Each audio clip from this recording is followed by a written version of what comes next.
Overall এই দুইটা এই মাঝখানে সময়টা যদি আপনি বলতেন যে কেমন গেল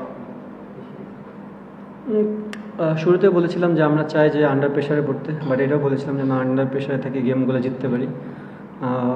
ফার্স্ট গেমটা ভালোই আন্ডার প্রেশারে পড়েছি, বাট ওভারকাম করতে পারিনি। বাট আমার মনে হয় ব্যাক টু ব্যাক দুটা গেম জিতে আমরা অ্যাটলিস্ট সিরিজটা জিততে পেরেছি। অনেক পজিটিভ সাইড আছে। নর্মালি আমরা এই টিমটা খুব একটা এত ভালো ফিল্ডিং করি না কখনো, বাট আপনি যদি এই 3টা গেম দেখেন আমরা অনেক ব্রিলিয়েন্ট ক্যাচ নিয়েছি। অ্যাটলিস্ট ফিল্ডিংয়ের দিক দিয়ে বলতে পারি যে অনেকখানি ডেভেলপমেন্ট দেখা গেছে।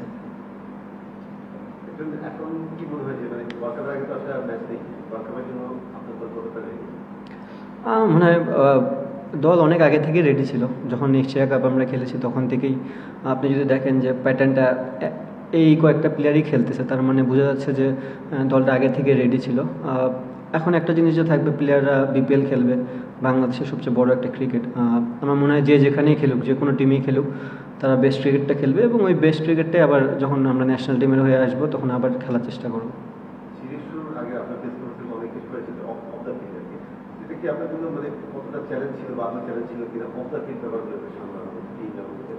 না, আমার মনে হয় টিমে কোনো এটার প্রভাব পড়েনি। নর্মালি ছিল সব কিছু। যেহেতু আমরা প্রফেশনাল প্লেয়ার, আমরা মাঠে গেলে আবার মাঠে ক্রিকেটটাই খেলি, সো ওই দিক দিয়ে আমাদের কোনো প্রবলেম হয়নি। বিশ্বকাপের আগে আপনাদের এই সিরিজটা একটু মানে নানান ধরনের পরীক্ষা নিরীক্ষার বিষয় ছিল। আজকে আপনারা সাইড করবেন নিয়ে পাঠিয়েছেন, পারভিন চার এসেছে, কিন্তু এই সিরিজের আগে একটা কথা ছিল যে অনেককে এখানে দেখা হবে, যেহেতু ওয়ার্ল্ড কাপের আগে লাস্ট সিরিজ, তাদের মধ্যে একজন ছিলেন মাহিদুল অঙ্কন, যাকে নেওয়ার পরে সিলেক্টরও বলেছিলেন যে তারা একটু পর করে দেখতে চান। 3টা ম্যাচের কোনোটাই তিনি খেলেননি। মানে এটার পেছনে আপনাদের ভাবনাটা কি ছিল? যেহেতু বলেছিল যে আর তো কোনো সুযোগ নেই, যে তাকে এই সিরিজটাই খেলতে হবে, সেজন্য সে রাইজিং স্টার্স এশিয়া কাপের ফাইনালও তাকে খেলানো হয়েছিল, কিন্তু আলটিমেটলি ন্যাশনাল টিমে তো সে ম্যাচ পেল না। দেখেন, আমি বলবো সে আনলাকি। যেহেতু 3টা ম্যাচই আমরা খেলেছি, ওই জায়গাটা ওই পজিশনে আমরা 3জনকে ঘুরিয়ে খেলার চেষ্টা করেছি। আরও গেম বেশি থাকলে হয়তো বা তাকেও ট্রাই করতাম। সো ওই দিক দিয়ে সে অনেক আনলাকি। এটা কি কোনোভাবে মানে যদি কোনো বিষয় আছে যে সিলেক্টররা যখন জেনেছে আপনি নিজের অসন্তুষ্ট প্রকাশ করেছিলেন, শামীম ছিল না, শামীম আসার পরে এখন মানে মাহিদুলের সঙ্গে না, এরকম না।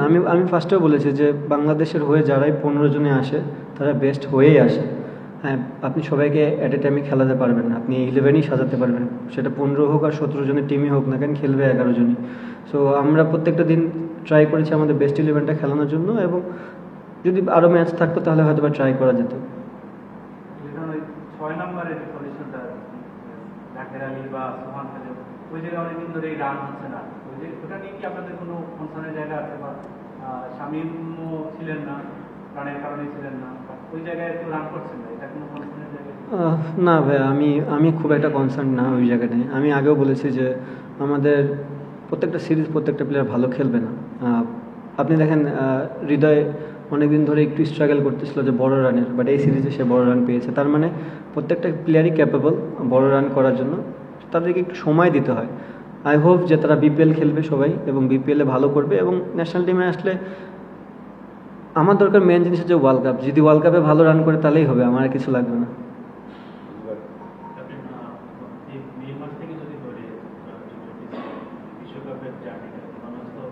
যথেষ্ট ম্যাচ খেললো বলা যায়, ডিফারেন্ট কন্ডিশনে, ডিফারেন্ট অপোনেন্ট, ডিফারেন্ট কম্বিনেশন আপনার ট্রাই করছেন, আপনি নিজে খেলছেন, আজকে তাই টপ 4 নিয়ে অনেক মানে আপনারা যথেষ্ট চেষ্টা করছেন ডিফারেন্ট সিচুয়েশনে ডিফারেন্ট প্লেয়ারকে চান্স, এটা কখনো কাজে আসছে কখনো আসেনি, বাট আপনাদের একটা স্যাম্পল সাইজ আছে বলা যায়। বাট যেই জায়গায় আর কি আমরা যথেষ্ট মানে এক্সপেরিমেন্ট দেখিনি, সেটা হচ্ছে মিডল অর্ডারে, প্লাস ওই জায়গা থেকে বেশি রানও আসে না। আমরা এখনো বলতে পারতেছি না যে কারা আর কি মিডল অর্ডারে আমাদের আনসার হবে বিশ্বকাপে। এতগুলো ম্যাচ ওই জায়গাটায় কি আর একটু বেশি করা যেত কিনা, এখন থেকে পেছনে ফিরে থাকা যদি আপনাকে মনে হয় কিনা আরও কিছু প্লেয়ারকে ওই জায়গায় সুযোগ দেওয়া যেত, কিছু কম যারা কি রেগুলার সে তো অভিযোগ মানে আমাদের বলাই যেত না ধরে রাখা, ওরকম জায়গায় যে আরো কয়েকজনকে ট্রাই করা যেত কিনা, মানে আপনার কি মনে হয় এখন যেহেতু আমাদের হাতে? আমার মনে হয় ভাইয়া আমরা যথেষ্ট ট্রাই করেছি, মানে একটা টিম বিল্ড আপ করার জন্য যে জায়গাগুলোতে হাত দেওয়া দরকার অনেক রিস্কও নিয়েছি, অনেক জায়গা পূরণ করার চেষ্টাও করেছি।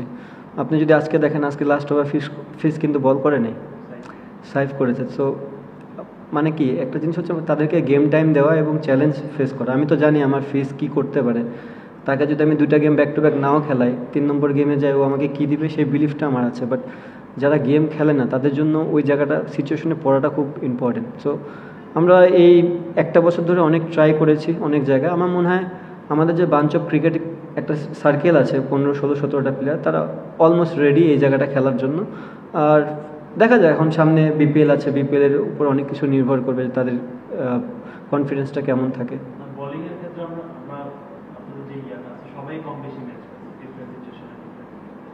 বাট ওই যেটা বললাম ওই ফেজটা আর কি আমরা এখন বলতে পারছি না কি আমাদের মানে যদি হৃদয় করবে না অঙ্কন এখন ম্যাচ পায় ওই জায়গাটা আর কি আমাদের ওই শূন্যতাটা থেকেই গেল। আমরা মেয়েতেও ওই ডিসকাশন করলাম, ডিসেম্বরে এসেও সেই ডিসকাশন। আপনার কি মনে হয় কি এই জায়গায় আমরা একটু আমি আপনারা চিন্তা করেছেন, বাট আমি কিন্তু প্রেস কনফারেন্সে বলেছি যে হৃদয় বিগ ম্যাচের প্লেয়ার। সো হ্যাঁ, না না আমি বলতেছি বিগ ম্যাচের প্লেয়ার, সে ওই জায়গাটা ক্যাপেবল দেখে ওখানে আছে। তো আমার কাছে এটা নিয়ে কখনোই সেকেন্ড টাইম কোনো থট আসে নাই যে ওখানে কাউরে ট্রাই করে দেখার জন্য। আমার কাছে মনে হয় যেসব প্লেয়ার এখানে আছে তারা ভেরি মাচ ক্যাপেবল। ওয়ার্ল্ড কাপে খেলে ফেললেই হবে, আর কিছু লাগবে না।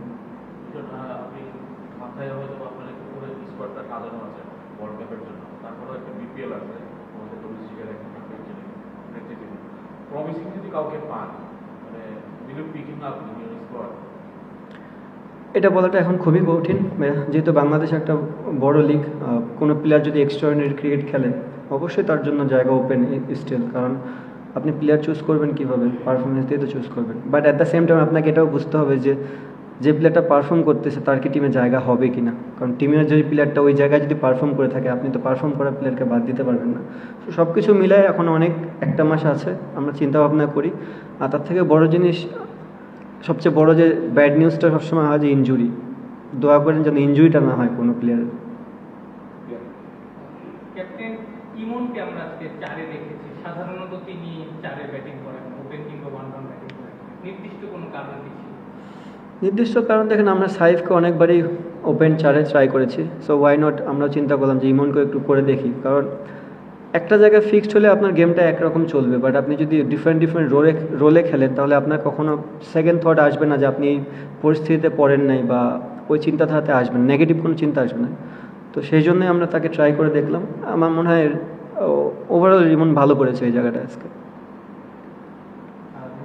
শেখ মেহেদী লাস্ট ম্যাচে এসে বলেছিলেন যে বাংলাদেশে না থাকার জন্য এটা মানে অসন্তোষ জানিয়েছিলেন এবং বলেছিলেন যে মানে তাকে কোনো ব্যাখ্যা দেওয়া হয় না, মানে কেউ একটা না থাকলে আপনারা এক্সপ্লেন করেন না, মানে যদি বলেন নানান কারণে তো থাকতে পারবে না।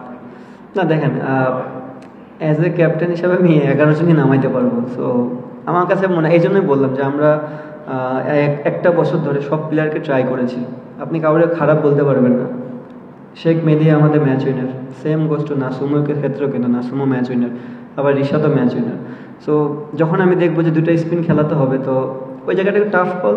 সামটাইমস আমার পারফর্ম করা প্লেয়াররা বাদ পড়ে, বাট তারাও অ্যাকসেপ্ট করে নেয় এই জিনিসটা। খুব ভালো টিমমেট আমরা সবাই, এবং আমরা সবাই জানি যে টিমের জন্য যে জিনিসটা দরকার তারা সেই জিনিসটা অ্যাকসেপ্ট করে। এবং আমি এখনও বলছি, ভবিষ্যতেও যদি এরকম মনে হয় একটা পারফর্ম করা প্লেয়ারকে ড্রপ করতে হবে এবং কিছু করার নেই সেটা, বাট সবাই এটাতে ইউজ টু এখন এই মুহূর্তে। জি এক্সপ্লেন করা হবে না কেন। ওই বাংলাদেশকে চ্যালেঞ্জ করার ক্ষেত্রে আজ করে স্বামীকে নিয়ে এত কথা হলো, ওই কথাই যাচ্ছিল না। আজকে একটা অপরচুনিটি ছিল, যেহেতু প্রেশার ছিল না, সে তো রিল্যাক্স খেলতে পারতো। সেই অপশনটা আপনি ভেবেছিলেন যে ওকে 4-এ দেওয়া না, যেহেতু ইমন 4-এ খেলে নাই, সো ওই বেটার অপশন ছিল। হ্যাঁ, বাট আরেকটা উইকেট পড়লে শামীম ব্যাটিংয়ে যেত, হৃদয় হয়তো বা যেত না আজকে। সো তারা একটু গেম টাইম দেওয়ানোর চিন্তা ভাবনা ছিল। বাট ইমনের জন্য যে এরকম নতুন আজকে সিচুয়েশনটা হয়তো বা শামীমের জন্য নতুন হতো, যে অনেকদিন পর আসে আবার খেলা। বাট যেহেতু ইমন ভালো খেলে ফেলছে, তামিম ইমন নট আউট ছিল, সো ওই জায়গাটা সুযোগ হয়নি আর কি। একটু অন্যরকম, আপনি ওই খুবের প্রেস কনফারেন্স শেষে যাওয়ার সময় রাগ করেছিলেন, বলেছিলেন যে ওয়ার্ল্ড কাপে ক্যাপ্টেন থাকি কিনা দেখবেন, এখন কি মনে হয়? শুনুন, আমি জানি না এই কথাটা কেন আসছে, আমি তো প্রেসে বলিনি, রাইট? সো না, এরকম কোনো কিছু না। এটা একটা বিশাল রোল, বিশাল দায়িত্ব। এটা যে কোনো মানুষ যে কোনো সময় ছাড়তে পারে না, এবং কোনো ক্রিকেট প্লেয়ারই এই জিনিসটা করবে না। ইনফ্যাক্ট আমিও করবো না। এতদিন ধরে একটা টিমকে এই জায়গাটা টানছি, এই জায়গায় নিয়ে আসছি, টিমটাকে গোছানো হয়েছে। সো প্রত্যেকটা প্লেয়ারের একটা স্বপ্ন থাকে ওয়ার্ল্ড কাপ ইভেন্ট। সো ওই জায়গা থেকে বলবো যে না, কখনো এই জিনিস হবে না। আপনার সঙ্গে কি পরে বোর্ডের কমিউনিকেশন হয়েছে, বোর্ড বা চিফ সিলেক্টর, মানে যেই বলবো যেটা আপনি তো একদম প্রকাশ্যে বলেছেন, তারপরে বোর্ড বা মানে চিফ সিলেক্টরের পক্ষ থেকে আপনার সঙ্গে কোনো যোগাযোগ করার চেষ্টা হয়েছে কিনা, বা কমিউনিকেশনটা কেমন হয়েছে? জি জি জি, দেখেন হিট অফ দ্য মুভমেন্টে অনেক কিছুই হয়ে যায়, বোথ সাইডেই আমাদের হয়েছে। বাট যে জিনিসটা হয়েছে সেটা ভালো না, ক্রিকেটের জন্য ভালো না।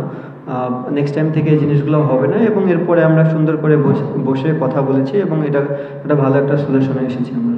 একটা জিনিস একটু মানে জানার জন্য, এই বছর বাংলাদেশ মানে নানান ধরনের উত্থান পতন উঠে গেছে, তারপরে সবচেয়ে বেশি টি-20 ম্যাচে গোল জিতেছে, সবচেয়ে বেশি ছক্কা রেকর্ড হয়েছে, মানে নানান জায়গাতেই বাংলাদেশ আসলে পরিসংখ্যানের দিক থেকে বেশ ভালো খেলেছে। আপনি পুরো বছরটা কীভাবে সামাপ করেন, যেহেতু আপনি যে ক্যাপ্টেন ছিলেন পুরো সময়, আর এই মাঝখানে যে 2 মাসের গ্যাপ দিয়ে আপনাদের ওয়ার্ল্ড কাপটা খেলবেন, সেটা কি আপনাদের জন্য একটু চ্যালেঞ্জিং হয়ে যাচ্ছে কিনা, যে মাঝখানে কোনো ম্যাচ খেলছেন না, একদম ডিরেক্ট বিপিএলের পর আবার পুরা বছর ওয়ার্ল্ড কাপ টি-20 টিম আমার কাছে মনে হয়, আমি যখন হ্যান্ড ওভার ফার্স্টে করি সেটা একটু ডিফিকাল্ট ছিল আমার জন্য।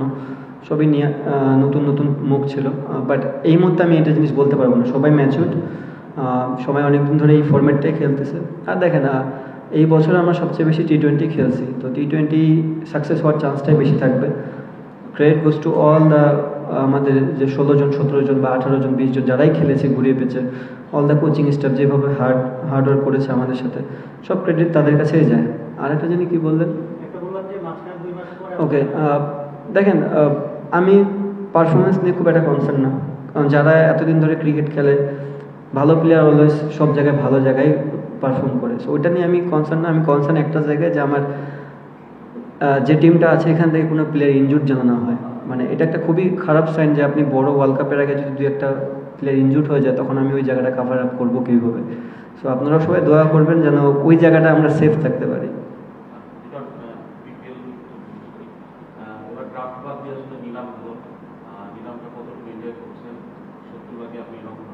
পঁচাত্তর না 70,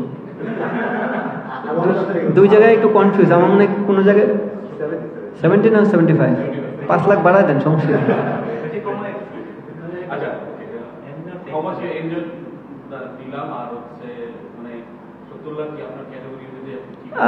নিলাম ভালো, বাট দেখিনি আমি জিমে ব্যস্ত ছিলাম। আমার কাছে মনে হচ্ছে জিমটা ভেরি ইম্পর্টেন্ট ওই সময়ের জন্য। অবশ্যই নেক্সট টাইম যদি আবার ওই সুযোগটা হয় দেখবো। বাট দেখেন, সেটা আমার কন্ট্রোলে নেই। আমার কন্ট্রোলে যে জিনিসগুলো আছে আমি এটা ট্রাই করবো কন্ট্রোল করার জন্য। বাট আমার যদি মনে হয়, I believe in god. So যদি কখনো গড চায় যে আমাকে বেশি টাকা দিবে, উনি এনে দিবে। ওনার মনে হয়েছে 70 লাখ এনাফ।